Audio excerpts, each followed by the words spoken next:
அண்மை செய்தி. திமுக பேரூராட்சி தலைவர் ராமகிருஷ்ணனை கண்டித்து கவுன்சிலர்கள் போராட்டம் நடத்தி வருகின்றனர். 10க்கும் மேற்பட்ட திமுக கவுன்சிலர்கள் போராட்டத்தில் ஈடுபட்டுள்ளனர்.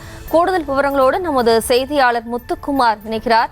வணக்கம் முத்துக்குமார், திமுக கவுன்சிலர்களின் போராட்டம் தொடர்பான விவரங்களை பதிவு பண்ணலாம். அங்கிரேசி வணக்கம். பார்த்தீங்கன்னா கோவை மாவட்ட வால்பாறை சட்டமன்ற தொகுதிக்கு உட்பட்ட கோட்டூர் பேரூராட்சி மொத்தம் 21 வார்டு கொண்ட பகுதியாகும். இது பார்த்தீங்கன்னா 19 திமுக கவுன்சிலர்கள், ஒரு அதிமுக, ஒரு காங்கிரஸ் கவுன்சிலர்கள் என 21 பேர் உள்ளனர். பார்த்தீங்கன்னா கடந்த சில தினங்களாக பார்த்தீங்கன்னா 0.2 மற்றும் வரிகள் அதிகமாக போடுவதாகவும் பொதுமக்களுக்கு வரிகள் அதிகமாக போட்டு திட்டுவதாக பல்வேறு குற்றச்சாட்டுகள் கூட்டத்தொடர் நடந்திருக்கு. இதை கண்டிக்கும் விதமாக செயல் அலுவலர் ஜெயசீலா மாணவரிடம் மனு அளித்துள்ளனர். கவுன்சிலர்கள் முறையாக எந்த நடவடிக்கை இல்லாதனால இன்னைக்கு கவுன்சிலர் தர்ணா போராட்டத்தில் ஈடுபடுறாங்க.